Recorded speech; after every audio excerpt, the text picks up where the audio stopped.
Capítulo 26. A conspiração contra Jesus. Quando acabou de dizer essas coisas, Jesus disse aos seus discípulos: Como vocês sabem, estamos a 2 dias da Páscoa, e o Filho do Homem será entregue para ser crucificado. Naquela ocasião, os chefes dos sacerdotes e os líderes religiosos do povo se reuniram no palácio do sumo sacerdote, cujo nome era Caifás, e juntos planejaram prender Jesus à traição e matá-lo. Mas diziam: não durante a festa, para que não haja tumulto entre o povo. Jesus é ungido em Betânia. Estando Jesus em Betânia, na casa de Simão, o leproso, aproximou-se dele uma mulher com um frasco de alabastro contendo um perfume muito caro. Ela o derramou sobre a cabeça de Jesus quando ele se encontrava reclinado à mesa. Os discípulos, ao verem isso, ficaram indignados e perguntaram: por que este desperdício? Este perfume poderia ser vendido por alto preço, e o dinheiro dado aos pobres. Percebendo isso, Jesus lhes disse: por que vocês estão perturbando essa mulher? Ela praticou uma boa ação para comigo. Pois os pobres vocês sempre terão consigo, mas a mim vocês nem sempre terão. Quando derramou este perfume sobre o meu corpo, ela o fez a fim de me preparar para o sepultamento. Eu asseguro que em qualquer lugar do mundo inteiro onde este evangelho for anunciado, também o que ela fez será contado, em sua memória. A conspiração. Então, um dos 12, chamado Judas Iscariotes, dirigiu-se aos chefes dos sacerdotes e lhes perguntou: o que me darão se eu o entregar a vocês? E fixaram-lhe o preço, 30 moedas de prata. Desse momento em diante, Judas passou a procurar uma oportunidade para entregá-lo. A ceia do Senhor. No primeiro dia da festa dos pães sem fermento, os discípulos dirigiram-se a Jesus e lhe perguntaram: onde queres que preparemos a refeição da Páscoa? Ele respondeu dizendo que entrassem na cidade, procurassem um certo homem e lhe dissessem: o mestre diz, o meu tempo está próximo. Vou celebrar a Páscoa com meus discípulos em sua casa. Os discípulos fizeram como Jesus os havia instruído e prepararam a Páscoa. Ao anoitecer, Jesus estava reclinado à mesa com os 12. E, enquanto estavam comendo, ele disse: digo que certamente um de vocês me trairá. Eles ficaram muito tristes e começaram a dizer-lhe, um após outro: com certeza não sou eu, Senhor. Afirmou Jesus: aquele que comeu comigo do mesmo prato há de me trair. O Filho do Homem vai, como está escrito a seu respeito. Mas ai daquele que trai o Filho do Homem. Melhor lhe seria não haver nascido. Então, Judas, que haveria de traí-lo, disse: com certeza não sou eu, mestre. Jesus afirmou: sim, é você. Enquanto comiam, Jesus tomou o pão, deu graças, partiu e o deu aos seus discípulos, dizendo: tomem e comam, isto é o meu corpo. Em seguida tomou o cálice, deu graças e o ofereceu aos discípulos, dizendo: bebam dele todos vocês. Isto é o meu sangue da aliança, que é derramado em favor de muitos, para perdão de pecados.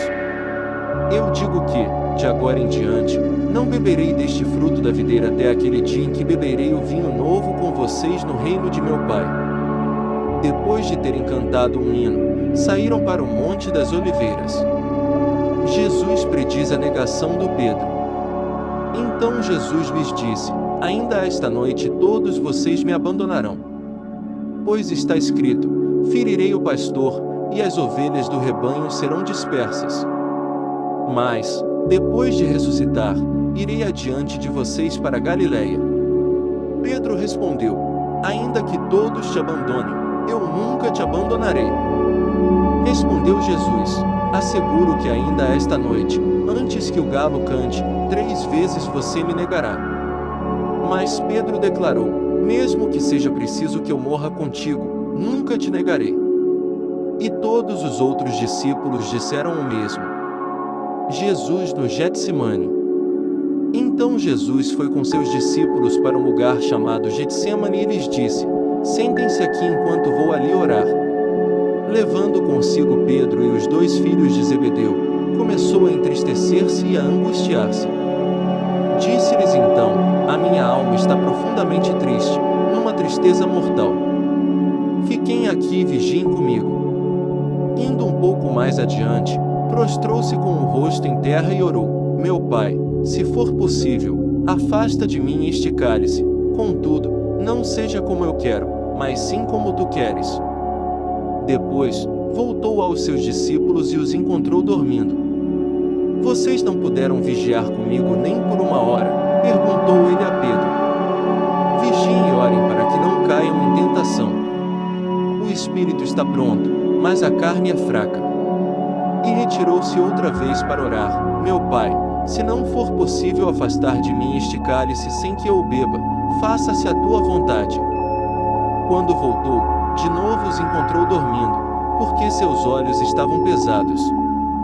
Então os deixou novamente e orou pela 3ª vez, dizendo as mesmas palavras. Depois voltou aos discípulos e lhes disse: vocês ainda dormem e descansam?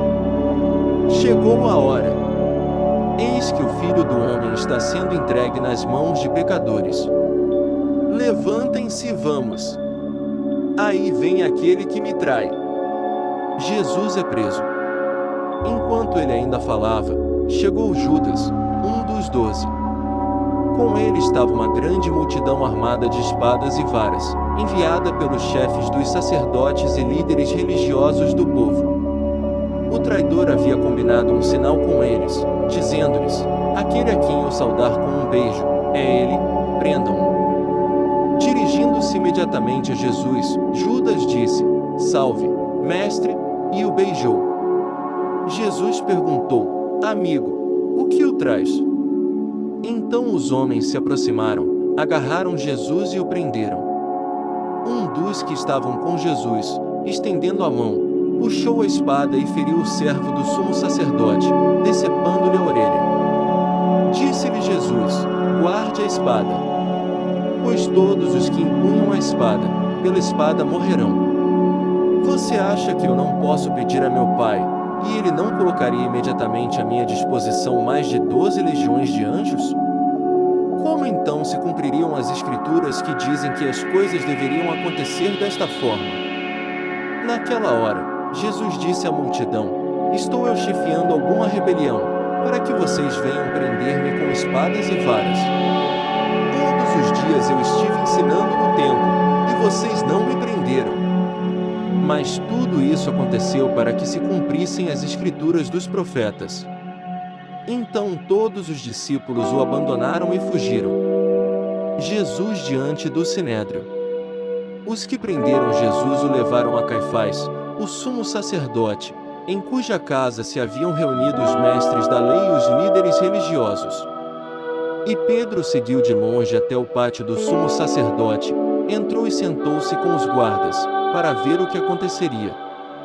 Os chefes dos sacerdotes e todo o sinédrio estavam procurando um depoimento falso contra Jesus, para que pudessem condená-lo à morte. Mas nada encontraram, embora se apresentassem muitas falsas testemunhas. Finalmente se apresentaram 2 que declararam: este homem disse: sou capaz de destruir o santuário de Deus e reconstruí-lo em 3 dias. Então o sumo sacerdote levantou-se e disse a Jesus: você não vai responder à acusação que estes fazem. Mas Jesus permaneceu em silêncio. O sumo sacerdote lhe disse: exijo que você jure pelo Deus vivo. Se você é o Cristo, o Filho de Deus, diga-nos. Tu mesmo disseste, respondeu Jesus. Mas eu digo a todos vós: chegará o dia em que vereis o Filho do Homem assentado à direita do Poderoso e vindo sobre as nuvens do céu. Foi quando o sumo sacerdote rasgou as próprias vestes e disse: blasfemou. Por que precisamos de mais testemunhas? Vocês acabaram de ouvir a blasfêmia. O que acham? É réu de morte, responderam eles. Então alguns lhe cuspiram no rosto e lhe deram murros.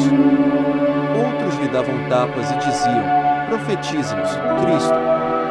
Quem foi que bateu em você? Pedro estava sentado no pátio, e uma criada, aproximando-se dele, disse: Você também estava com Jesus, o Galileu. Mas ele negou diante de todos, dizendo: Não sei do que você está falando. Depois, saiu em direção à porta, onde outra criada ouviu e disse aos que estavam ali: Este homem estava com Jesus, o Nazareno. E ele, jurando, o negou outra vez: Não conheço esse homem.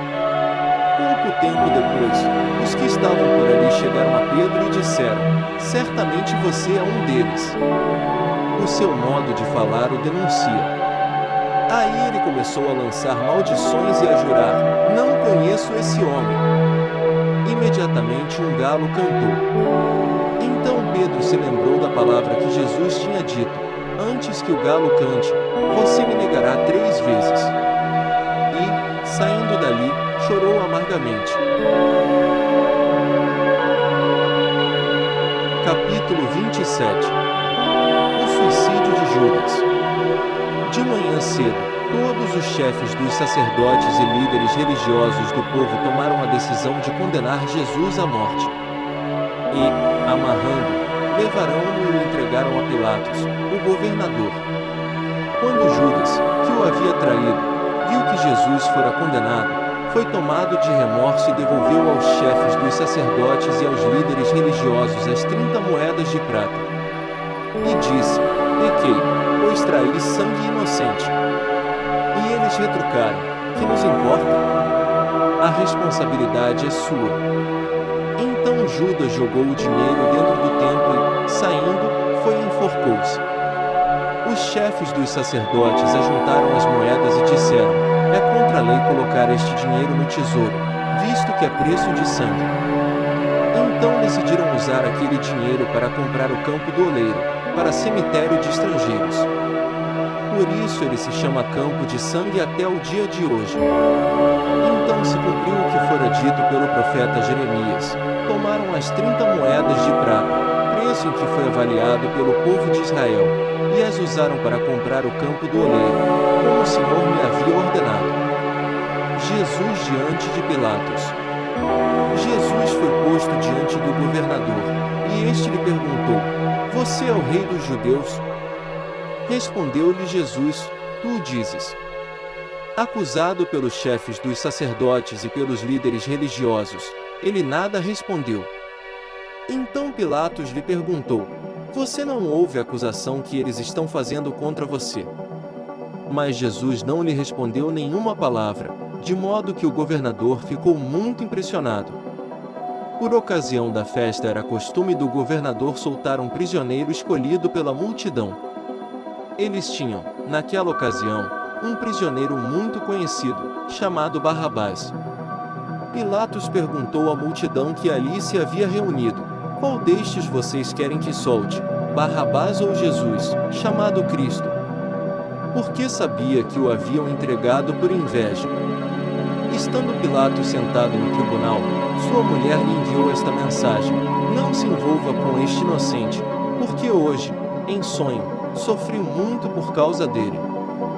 Mas os chefes dos sacerdotes e os líderes religiosos convenceram a multidão a que pedisse Barrabás e mandasse executar Jesus. Então perguntou o governador: Qual dos dois vocês querem que eu solte?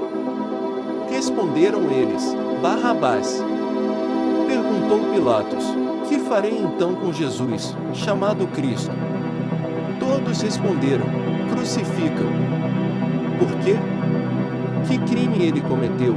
Perguntou Pilatos. Mas eles gritavam ainda mais: Crucifica-o.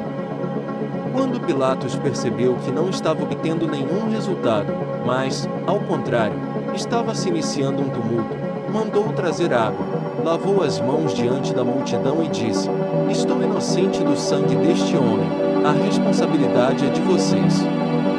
Quando o povo respondeu: Que o sangue dele caia sobre nós e sobre nossos filhos.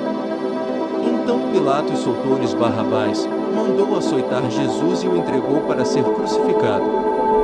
Os soldados zombam de Jesus e então, os soldados do governador levaram Jesus ao pretório e reuniram toda a tropa ao seu redor. Tiraram-lhe as vestes e puseram nele um manto vermelho, fizeram uma coroa de espinhos e a colocaram em sua cabeça. Puseram uma vara em sua mão direita e, ajoelhando-se diante dele, zombavam: Salve, Rei dos Judeus! Cuspiram nele e, tirando-lhe a vara, batiam-lhe com ela na cabeça. Depois de terem zombado dele, tiraram-lhe o manto e vestiram-lhe suas próprias roupas. Então o levaram para crucificá-lo. A crucificação. Ao saírem, encontraram um homem de Cirene, chamado Simão, e o forçaram a carregar a cruz. Chegaram a um lugar chamado Gólgota, que quer dizer lugar da caveira, e lhe deram para beber vinho misturado com fel, mas ele, depois de prová-lo, recusou-se a beber. Depois de o crucificarem, dividiram as roupas dele, tirando sortes.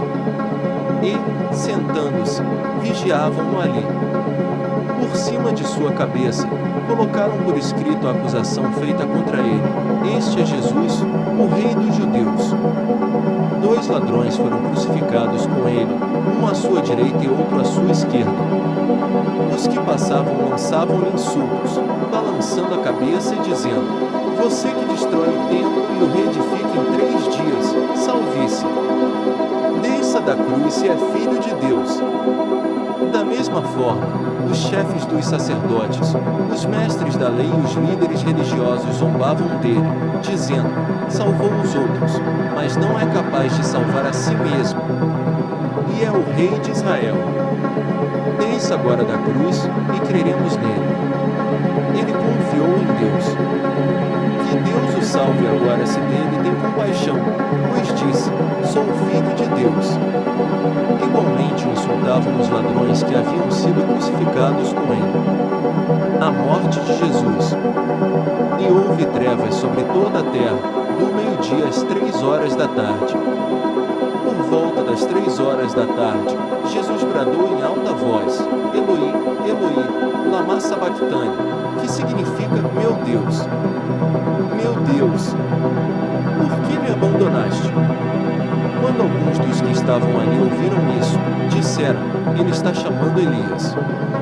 Imediatamente, um deles correu em busca de uma esponja, embebeu-a em vinagre, colocou-a na ponta de uma vara e deu-a a Jesus para beber.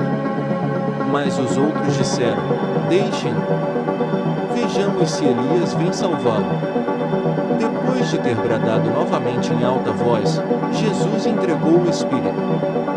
Naquele momento, o véu do santuário rasgou-se em 2 partes, de alto a baixo. A terra tremeu, e as rochas se partiram. Os sepulcros se abriram, e os corpos de muitos santos que tinham morrido foram ressuscitados. E, saindo dos sepulcros, depois da ressurreição de Jesus, entraram na cidade santa e apareceram a muitos. Quando o centurião e os que com ele vigiavam Jesus viram o terremoto e tudo o que havia acontecido, ficaram aterrorizados e exclamaram: Verdadeiramente este era o Filho de Deus. Muitas mulheres estavam ali, observando de longe. Elas haviam seguido Jesus desde a Galiléia, para o servir. Entre elas estavam Maria Madalena, Maria, mãe de Tiago e de José, e a mãe dos filhos de Zebedeu. O sepultamento de Jesus. Ao cair da tarde chegou um homem rico, de Arimateia, chamado José, que se tornará discípulo de Jesus. Dirigindo-se a Pilatos, pediu o corpo de Jesus, e Pilatos ordenou que lhe fosse entregue. José tomou o corpo, envolveu-o num lençol limpo de linho e o colocou num sepulcro novo, que ele havia mandado cavar na rocha. E, fazendo rolar uma grande pedra sobre a entrada do sepulcro, retirou-se. Maria Madalena e a outra Maria estavam assentadas ali, em frente do sepulcro. No dia seguinte, isto é, no sábado, os chefes dos sacerdotes e os fariseus dirigiram-se a Pilatos e disseram: Senhor, lembramos que, enquanto ainda estava vivo, aquele impostor disse: Depois de 3 dias ressuscitarei. Ordena, pois, que o sepulcro dele seja guardado até o 3º dia, para que não venham seus discípulos e, roubando o corpo, digam ao povo que ele ressuscitou dentre os mortos. Este último engano será pior do que o primeiro. Levem um destacamento, Respondeu Pilatos: podem ir, e mantenham o sepulcro em segurança como acharem melhor. Eles foram e armaram um esquema de segurança no sepulcro, e além de deixarem um destacamento montando guarda, lacraram a pedra. Capítulo 28. A ressurreição. Depois do sábado, tendo começado o primeiro dia da semana, Maria Madalena e a outra Maria foram ver o sepulcro. E eis que sobreveio um grande terremoto, pois um anjo do Senhor desceu dos céus, e chegando ao sepulcro, rolou a pedra da entrada e assentou-se sobre ela. Sua aparência era como um relâmpago, e suas vestes eram brancas como a neve. Os guardas tremeram de medo e ficaram como mortos. O anjo disse às mulheres: não tenham medo. Sei que vocês estão procurando Jesus, que foi crucificado. Ele não está aqui, ressuscitou, como tinha dito. Venham ver o lugar onde ele jazia. Vão depressa e digam aos discípulos dele: ele ressuscitou dentre os mortos e está indo adiante de vocês para Galiléia. Lá vocês o verão. Notem que eu já os avisei. As mulheres saíram depressa do sepulcro, amedrontadas e cheias de alegria, e foram correndo anunciá-lo aos discípulos de Jesus. De repente, Jesus as encontrou e disse: salve! Elas se aproximaram dele, abraçaram-lhe os pés e o adoraram. Então Jesus lhes disse: não tenham medo. Vão dizer a meus irmãos que se dirijam para Galiléia, lá eles me verão. O relato dos guardas. Enquanto as mulheres estavam a caminho, alguns dos guardas dirigiram-se à cidade e contaram aos chefes dos sacerdotes tudo o que havia acontecido. Quando os chefes dos sacerdotes se reuniram com os líderes religiosos, elaboraram um plano. Deram aos soldados grande soma de dinheiro, dizendo-lhes: vocês devem declarar o seguinte: os discípulos dele vieram durante a noite e furtaram o corpo, enquanto estávamos dormindo. Se isso chegar aos ouvidos do governador, nós lhe daremos explicações e livraremos vocês de qualquer problema. Assim, os soldados receberam o dinheiro e fizeram como tinham sido instruídos. E esta versão se divulgou entre os judeus até o dia de hoje. Jesus dá instruções aos discípulos. Os 11 discípulos foram para Galiléia, para o monte que Jesus lhes indicara. Quando o viram, o adoraram, mas alguns duvidaram. Então, Jesus aproximou-se deles e disse: foi-me dada toda a autoridade nos céus e na terra. Portanto, vão e façam discípulos de todas as nações, batizando-os em nome do Pai, do Filho e do Espírito Santo, ensinando-os a obedecer a tudo que eu ordenei a vocês. E eu estarei sempre com vocês, até o fim dos tempos.